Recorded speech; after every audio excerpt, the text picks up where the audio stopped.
Better late than never.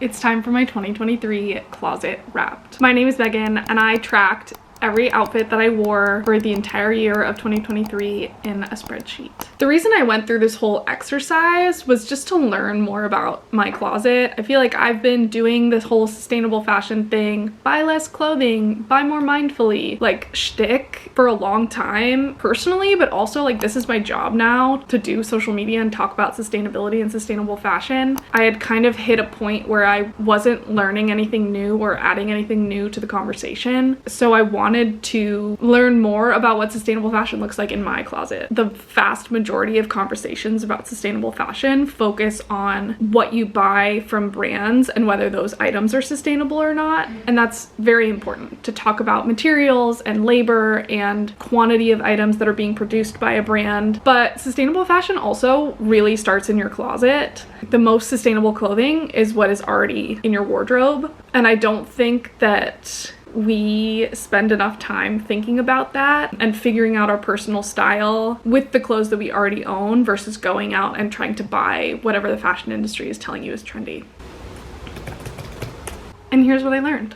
As of the last day of 2023, there are 324 items of clothing in my closet. I wore 264 of them, which is about 81% of my closet. I'm really impressed with this. There's a stat that the average American only wears 20% of what's in their closet on a somewhat regular basis. So especially in the summer, I made a very conscious effort to wear things that I hadn't worn yet. And I think it paid off. Clearly, I have some favorites. There were 5 items that were worn 50 or more times, and 1 item was worn over 100 times. All the other clothes in my closet were kind of like meh. Like there are 81 items that I only wore 1 time the entire year. A lot of that was probably from my effort to try to wear clothes in my closet that I hadn't worn before. And 60 items were just not worn at all. Some of those items are just totally not my style and I'm working on selling on Depop or selling at Crossroads. But there's also a small percentage of those items that are like very fancy or like event specific items that I probably won't wear once a year, but I still keep in my closet. There's a lot of information in my spreadsheet, but I do categorize each and every one of my items. I do a specific category like sneakers and heels and sandals, and also a more general category like shoes. So looking at the general categories, this is the percent of what items I wore per category. The blue is what items I did wear, the green is what I did not wear, and the like total bar is how many items I have in that category. First of all, why do I have so many tops? The categories where I have less items total, like shoes and loungewear over here, I have just over 20 items that are in that category. I wore almost all of those items in those categories. Shoes, I wore 92% and 93% of loungewear. How much choice do I really need in my closet? Like, are a lot of things in my closet worn only once or never worn because I have other similar things that I am wearing on a regular basis? Food for thought. The biggest, most shocking information for me from this tracking was how much clothing I actually buy. My closet always stays around the same size in terms of like total amount of items, but I learned that things cycle in and out of my closet really quickly this year. So I did buy like way more items of clothing than I feel comfortable admitting, so I'm being vulnerable. I did add 208 items of clothing to my closet, but at the same time, I did remove 319 items from my closet. These are things that I sold, donated, or put into a clothing swap, and also items that I like retired from my closet and put into my upcycling pile or just had to be textile recycled. So the green line is the number of items that I sold or removed from my closet, and the blue line is the items that I added to my closet over each month. Clearly something was going on in July. I bought 40 items of clothing and sold 35, so still a net gain of only like 5 items. But that is psychotic behavior. I have not done that in a really long time. At the beginning of my slow fashion journey, I overconsumed at thrift stores.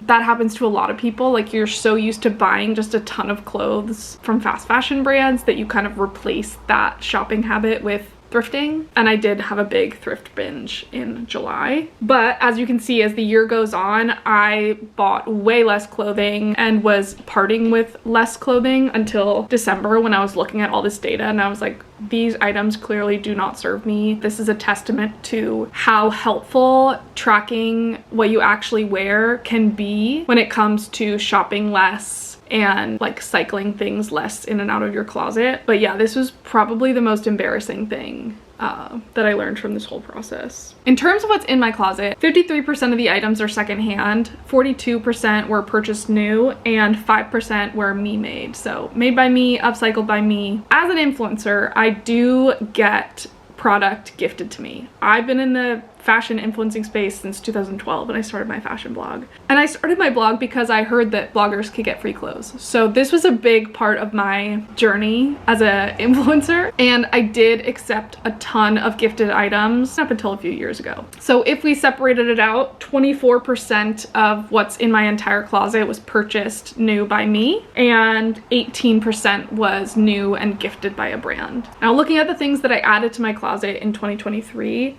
66% of those items were secondhand, 24% was new, and 10% was me made or upcycled by me. And breaking it out with gifted items, 15% of what was added to my closet in 2023 was gifted, and 9% was purchased. Influencing as a sustainable fashion girly is complicated because the most sustainable clothing is what you already have, and I will like push that till the day I die. But when it's time for you to buy new clothing, there also are more sustainable options out there, and most of the time, all of the time, those items are more expensive. My goal is to help people make informed purchase decisions. A lot of times I accept gifted products so that I can help people with that purchasing process. I do think it's interesting that I accepted so many gifted items this year, and it gives me a lot to think about in terms of like, do I actually need those items that the brands are offering to gift me, or do I just want to try it because the brand is cool? Colors in my closet. This is one of my favorite things that I looked at all throughout the year. These are the colors of items that are in my closet, a little bit of a variety in terms of color, and I did not know that I wore so much black and blue. Like 50% of the time, I will be wearing something black or blue. Gray items, I have very few gray items in my closet, but I wear them a lot. And I have a lot of green and pink items, and I wear them like a little bit less. Getting into my most worn items of the year, yay! Starting with number 1. These sunglasses from Genesee. I did wear them today also. All these little patches mean something different, so I will explain as I talk about each item. The fire patch is just because they're the number 1 item and I wore them over 100 times. I purchased them new from a sustainable brand that loves the planet. I wore them 137 times. Wild. The cost per wear was 55 cents. The cost per wear, in case you haven't heard that term before, is the cost of the item divided by the number of times that you've worn it. My second most worn item of the year are my Vans old school platform sneakers. I purchased them new when I was working at Vans, 2019. I wore them 96 times last year, and the cost per wear was 42 cents. I got them with my Vans employee discount, which was a great deal. The third most worn item of the year are these jeans. I got these Levi's secondhand from Crossroads. They're the ribcage high rise, like straight ankle jeans. I wore them 59 times and the cost per wear was 47 cents. My fourth most worn item is this crop black t-shirt from Kent, an amazing sustainable brand. This was gifted to me by the brand, so technically the cost per wear for me is 0. I did track the cost per wear according to what it's worth. I wore it 54 times and the cost per wear is 85 cents. This tee is a perfect example of something I feel really confident recommending to people. It's a black t-shirt. I've had it for over 2 years. I wear it once a week at least, all the time. It has not faded in color. It goes through the wash very easily. Like, there's no pilling. It is the best shape crop t-shirt that I've owned in a really long time, and I'm thinking about getting it in white as well. I would not like go into my closet and say this t-shirt is something I wear all the time, but the numbers would say differently. The fifth most worn item in my closet is this boyish jean jacket. I got it from sustainable brand Boyish Jeans. I bought it new on sale from them, gosh, in 2019. So it's been in my closet for a really long time. I wore it 50 times and the cost per wear was $1.70. Another example of something that is an expensive investment from a sustainable brand. but a worthwhile investment if it's going to be something that you wear all the time, like this one is. The 6th most worn item in my closet is also from a sustainable brand. It also was gifted to me. White Kiriyuma sneakers. I think they're like the Ibi style. I wore them 49 times and the cost per wear is $2.43. This was one of the only items, if not the only item, that I purchased new from a non-sustainable brand this year. These are the Doc Marten slides. They look like the Birkenstock Bostons. I'll talk more about them coming soon, keep watching. But I wore them 45 times and the cost per wear was $2.40. And then the last 2 items, I guess I'm only doing top 9. These are tied for 8th place or 9th place, whatever. These are blue hemp Sambas. I got them at my favorite hometown thrift store in New York. It's called the Golden Shoestring. I grew up going there. Everybody go there. I got them for $8. $8. So those were secondhand. And I wore them 44 times. The cost per wear was 18 cents. Literally incredible. And then these are Made the Label blue sweat shorts. These were gifted to me by the brand. Love them. Sustainably made in LA. I also wore them 44 times and the cost per wear is $2. I can put together an outfit from the items that I wore 52 times or more this year. Like there's a shoe, a sunglasses, a top, and a bottoms. This is an outfit that I wore many times, but also statistically, like I wore these items at least once a week. And if I'm a little bit more lenient on like the once a week, this jacket I wore 50 times. So my once a week-ish outfit was this. And it's definitely something that I wore. Some things that I learned from looking at all the data. There are more duplicate or like very similar items in my closet than I thought there were. And just because I wear both of them doesn't necessarily mean that I need all of the duplicates. Like I have multiple pairs of white sneakers, but I really only wear one of them at a time. Like I started off the year wearing these Allbirds Pacers all the time. For some reason in June, I just decided to stop wearing them and switch to a different white sneaker, which is these Kiriyuma sneakers. I've started wearing the Allbirds shoes again after looking at all this data. It goes to show that like I don't really need so many pairs of white sneakers. I mean, I have 2 other pairs in my closet that I've worn a handful of times throughout the year. I probably will keep these 2 because these squeak with my orthotics and these can get dirty and it like takes effort to clean them. They're very easy to clean, but I just have a personal problem with cleaning shoes. But I really like don't need the other pairs of white sneakers, and I think this happens a lot in my closet with t-shirts as well. I don't need like so many options that are similar because I will only wear one at a time. Something else I learned in terms of the colors in my closet, it's not that I don't like wearing color, it's that the color and the like shade of the color matters. So I learned that I wear muted colors. I mean, other than this sweater, I wear muted colors far more often than bright colors. I love looking at things that are like bright and fun and colorful and printed. I don't actually wear them. So here are some of the switches that I made that like made a lot of sense in my closet. This t-shirt from Change, an amazing sustainable brand, was super fun. I love the graphic, thought it was super cute. But when it came in the mail, it was this like very bright green. I wore it like once or twice and I put a sweatshirt over it. Like it was like an undershirt that like wasn't going to be seen.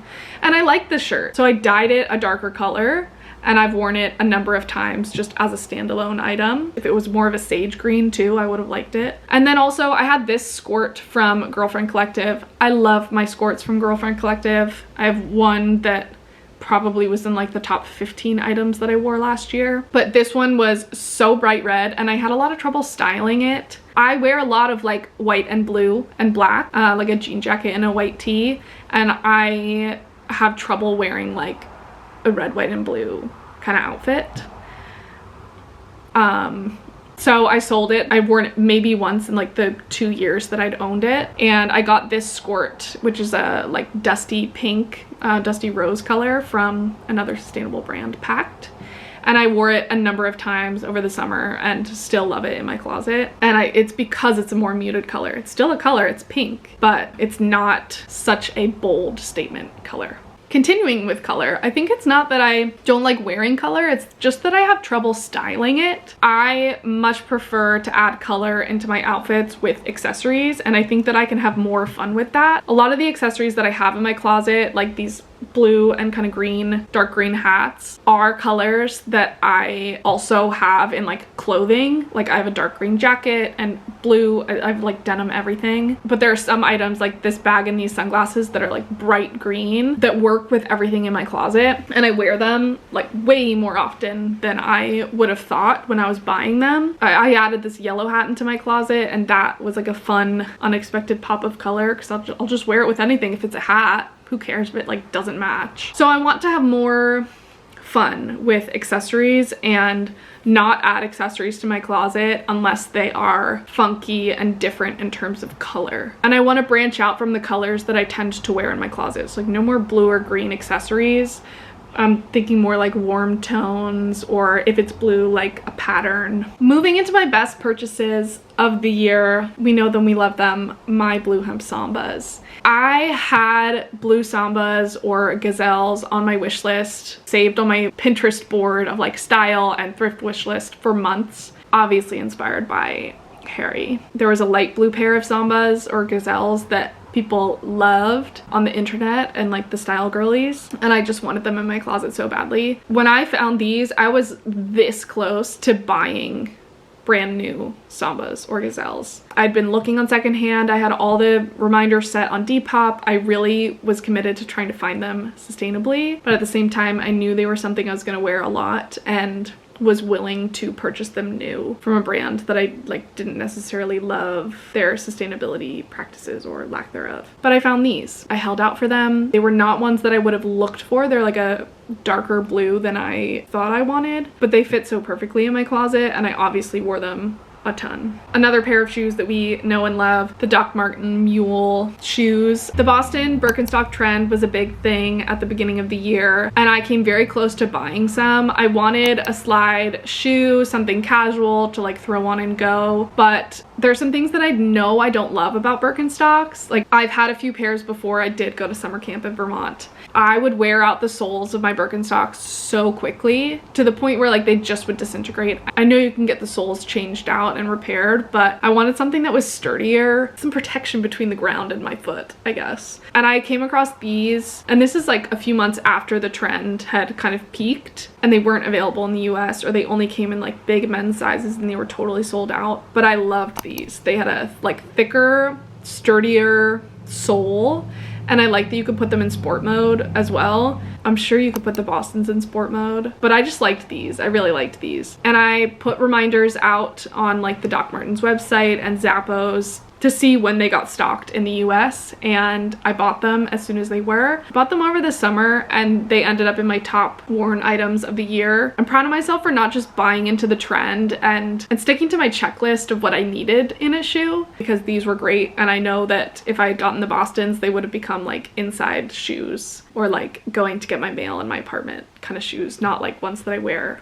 on a regular basis. My Baggu Crescent bag. This was a little bit more of an impulse purchase, but there are a lot of things that make it work really well in my closet. I wear it a ton. It's a dark green color, which is one of those colors that I do wear a lot in my closet and feel very comfortable wearing. But it also has the patches, which makes it different and more fun and kind of a statement piece. I thought about getting it in just black so that it could go with everything, but this goes with everything too, and it just adds more color into my closet.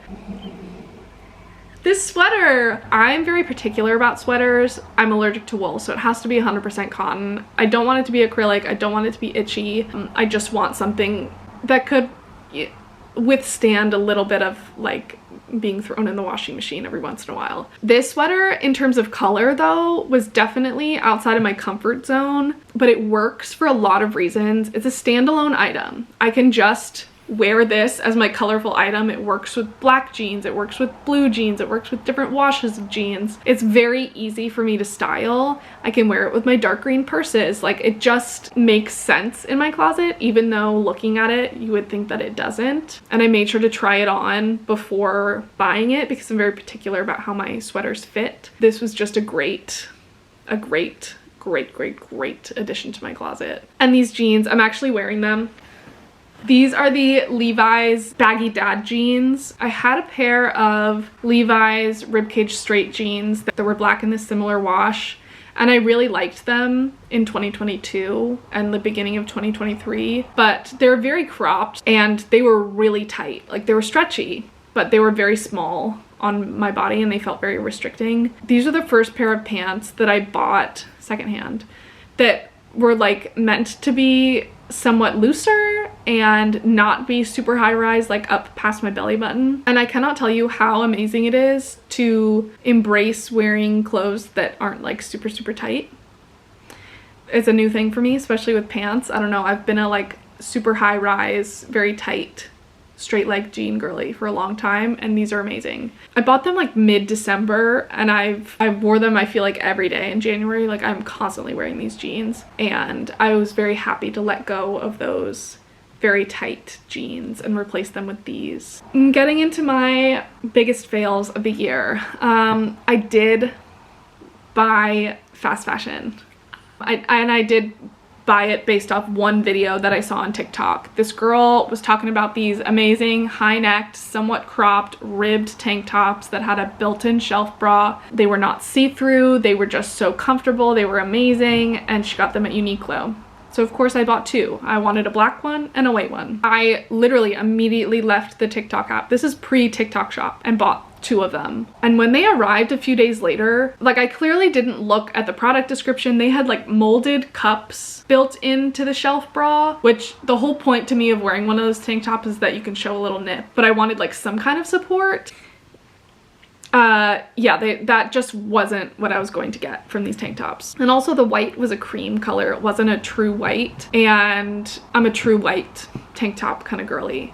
So I immediately returned them. I think I only tried on one of them for like 2 seconds and immediately started the return. I can't remember the last time I bought clothes from like a fast fashion brand. Like, I bought from other brands that aren't like sustainable and ethical and meet all my expectations in the past few years, like very smart purchases, but I can't remember the last time that I did one of these like fast fashion impulse buys. Hoping that there's none of that in 2024. These hats. I would love more than anything to be a trucker hat girly. I have one kind of trucker hat that just looks so good on my head, fits so well, and I love the brand Change and these like fun sayings that they have. I bought this one that says "Save the fucking planet" maybe a year ago, and I looked like a bobblehead. Like, it was so big on my head. It wasn't cute in any way. I looked very silly. And I sold it on Depop or something and went about my life, and then saw that this one was on sale, thought it was cute, and I said maybe it'll look different this time. No, it was the exact same. I wore it once and felt like an absolute idiot walking around with this hat on my head, and then I sold it. I should have learned my lesson the first time. Like, there was no reason for me to buy it. I also overconsumed.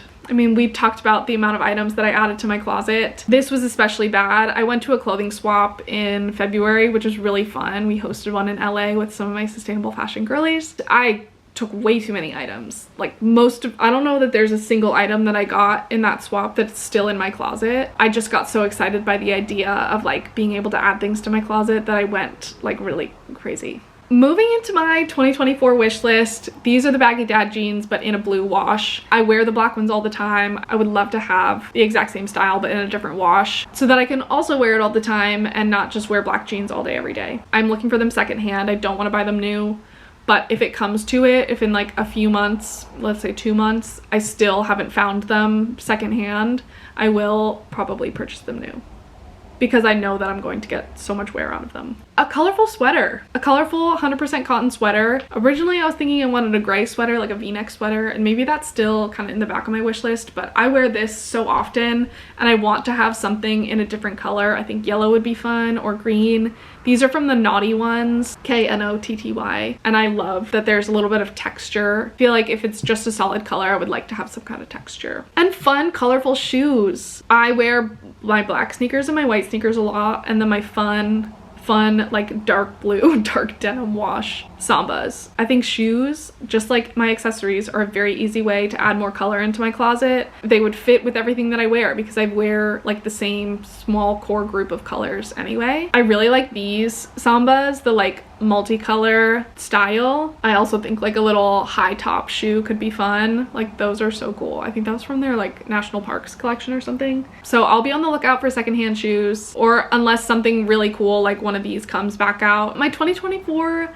intentions. I don't like setting goals. I don't like New Year's resolutions, but these are some of my intentions for my closet for the year. Definitely shop less, and especially thrift less. All of my thinking goes out the door when I thrift most of the time. I've gotten better, but I don't need to be impulse buying things at the thrift store. Wear more color, whether it's through accessories or shoes or things like this. Like I definitely like wearing color, and now that I've learned the shades of colors and the different tones, I don't know, all those color descriptive words, more muted colors, now that I know that I like wearing those and I actually do wear those, I want to add color back into my closet. Wear more hats. I think I look silly wearing hats. There's no way people are like walking around and see me in a hat and they're like, that girl looks so silly in a hat. Well, unless I'm wearing that freaking bobblehead cap from Change, because I never think that way when I see people in public. I'm always like, wow, they look really cool in a hat. I am happy to say that in January I did wear more hats. Follow the 1 in, 1 out rule